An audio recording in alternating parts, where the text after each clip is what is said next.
I want to talk about a team that we have seen play Miami. As we get to the walkthrough, we start discussing games that we're excited to see here in week 3.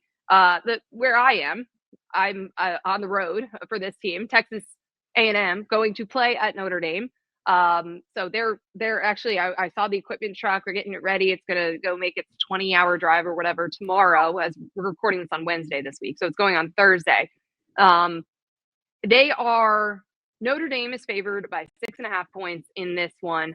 It's a really, really interesting game because we've only seen Notre Dame play once. It was that loss against Miami. We saw CJ Carr, who I think impressed us both, but we saw, the fans are really down on the offensive line. They're down on the defense as a whole. They got pushed around by Miami's offensive and defensive lines. So there's a lot of questions there. What happened to Jeremiah Love? Why weren't there more designed runs for him against Miami? Like, there's a lot that we want to see Notre Dame respond to from that loss. And then you have A&M, which had 2 games to kind of ramp up to the season. There's a lot of good. There's some questions with their run defense, but it's a really, really interesting game that Notre Dame won last year. And it was before the loss to Northern Illinois, but it certainly helped their playoff resume. It allowed them to get to the point where 11-1, no question, Notre Dame's in the playoff. They're hosting a game. Texas A&M is going to have a lot more games like this. They've got obviously an SEC schedule to go, but this is an important one, I think, for Mike Elko as he continues to try to build, because they want to contend in the SEC. They want to be a college football playoff team. They don't want to be stopped at this like 8-4 plateau, which has kind of been like the ceiling for this program, not just under him, but under previous coaches. And this is the kind of game where everyone's going to be watching. There's going to be a big spotlight on it. And you can really kind of cement yourself as someone to be taken seriously. If Marcel Reed has a big game, especially as a passer, because so many people see him as a running quarterback.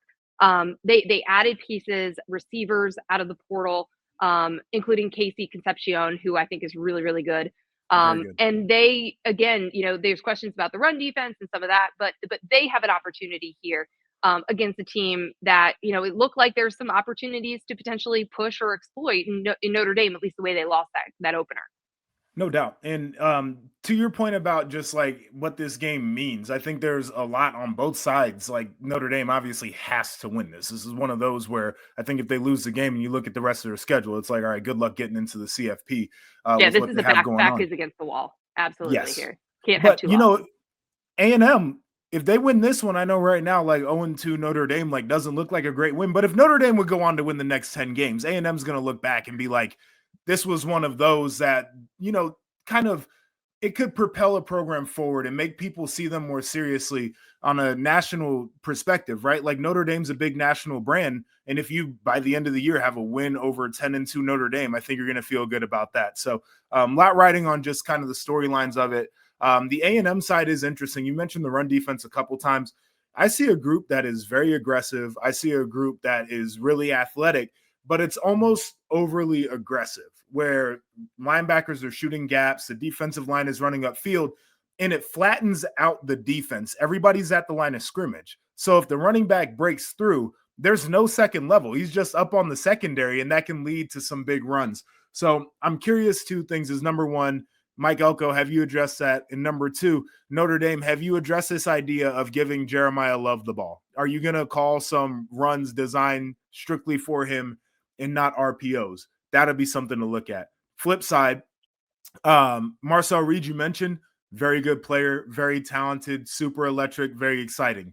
Gets a little antsy when the picture changes for him in the secondary. Flip that over to Notre Dame.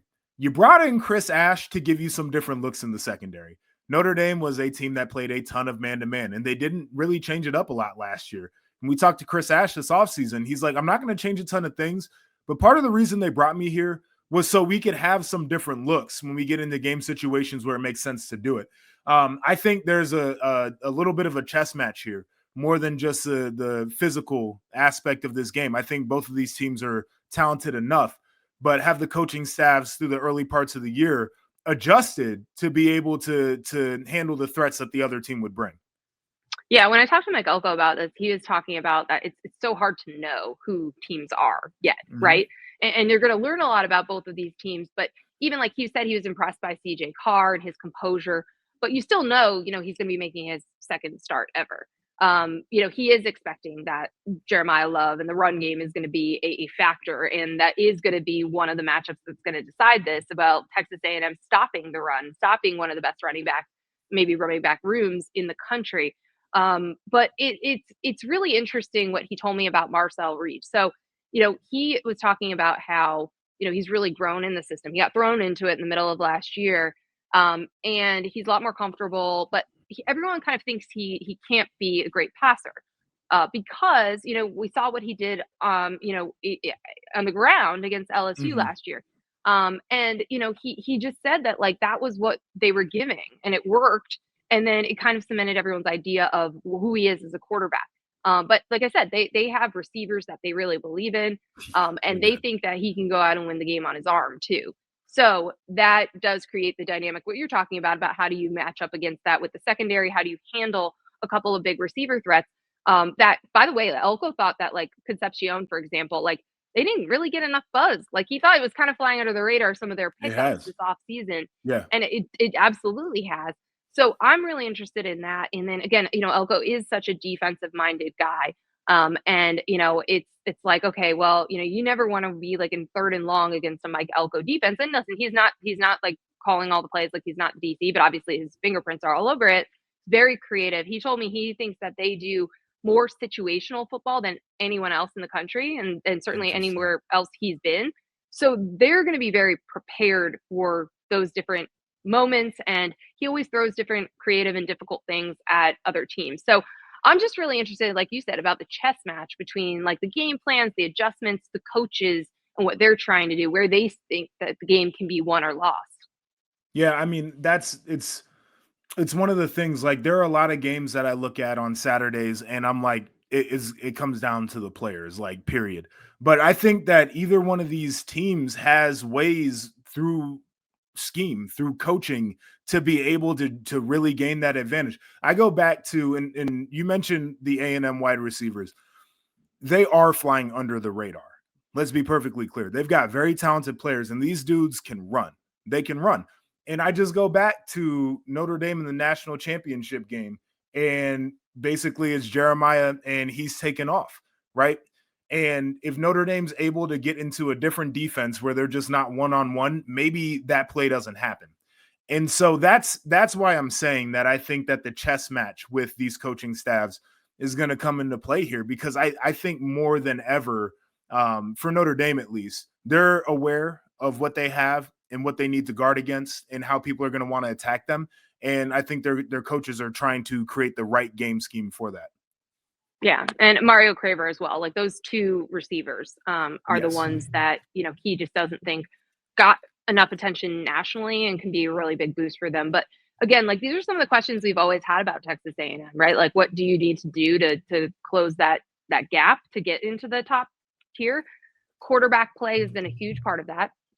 Being one-dimensional. They've got great running backs, by the way, as well. Sure. So if they stay healthy, if they can have two-dimensional offense, if the quarterback can stay healthy, all of these things are part of kind of that A&M development, that part from going from like good season to actually contending for CFP spots and SEC championship game appearances.